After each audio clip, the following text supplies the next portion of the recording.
தற்பொழுது மொத்தமாக 103 பேர் இந்த முகாமில் தற்பொழுது இருக்கின்றார்.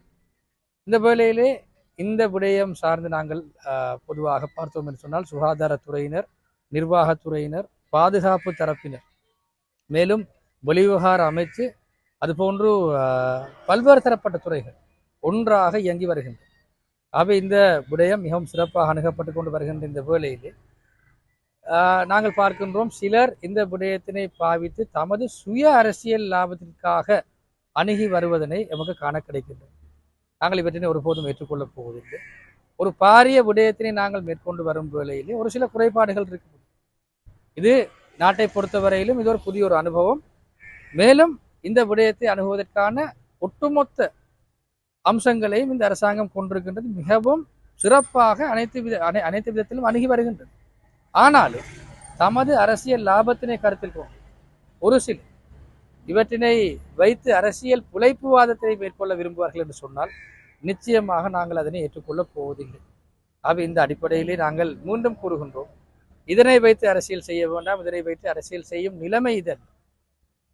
இது சரி, உங்களுக்கு உதவிகள் செய்ய வேண்டிய தேவைகள் இருப்பின் நீங்கள் அதனை அரசாங்க அதிபர் நமது பிரதேச செயலாளர் ஊடா நாங்கள் இதனை செய்ய முடியும். ஆகவே இதனை நாங்கள் யாருக்கும் இதனை வைத்து அரசியல் செய்வதற்கான இடத்தினை நாங்கள் வகுக்கப் போவதில்லை. மேலும் இவ்வாறான விடயங்களை நாங்கள் முதலாவது எமது நோக்கம் இந்த மக்களுக்கு உடல் ரீதியாகவும் உள ரீதியாகவும் எந்த தாக்கமும் ஏற்படாத வகையில் நாங்கள் இவர்களை பார்த்துக்கொள்ள வேண்டும். அவற்றினை நாங்கள் மிகவும் சிறப்பாக செய்து வருகின்றோம். ஒரு கீறல் கூட ஏற்படாத வகையில் நாங்கள் பார்த்து கொண்டிருக்கின்றோம்.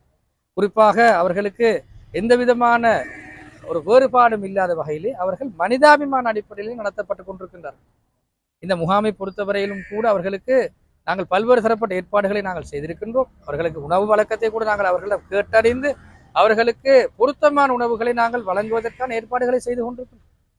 ஆக இவ்வாறு இந்த வேளையிலே நாங்கள் ஒரு புதிய ஒரு விடயத்தினை சிறப்பாக அணுகி வருகின்ற இந்த வேளை பொறுக்க முடியாது காழ்ப்புணர்வு கொண்டு தமக்கு இதனை வைத்து அரசியல் செய்ய முடியாது என்று நினைக்கின்ற அரசியல் என்று சொல்லும் வேளையிலே அது மிகவும் ஒரு ஒரு பொருட்களை மாத்திரம் வழங்கினால் மக்கள் வாக்களிப்பார் என்ற மனநிலையில் இருக்கின்ற அரசியல் தலைமைகள் இந்த விடயத்திலும் அவ்வாறு ஒரு ஒரு வேறு கண்ணோட்டத்தில் பார்ப்பதை நாங்கள் ஏற்றுக்கொள்ள முடியாது. இது ஒரு கலெக்டிவ் மெக்கானிசம். நாங்கள் அனைவரும் ஒன்றாக சேர்ந்து இதற்கான நாங்கள் ஒரு பொருத்தமான விடையினை நாங்கள் தேட நாங்கள் கடமைப்பட்டிருக்கின்றோம்.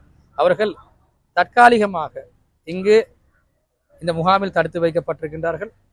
மிகவும் விரைவில் நாங்கள் நம்புகின்றோம் நாளை அல்லது நாளை மறுதினம் இவர்கள் குடிவரவு குடியகழ்வு திணைக்களத்திடம் இவர்கள் கையளிக்கப்படுவார்கள். அந்த திணைக்களம் இது தொடர்பான ஏனைய நகர்வுகளை இவர்கள் மேற்கொள்வார்கள்.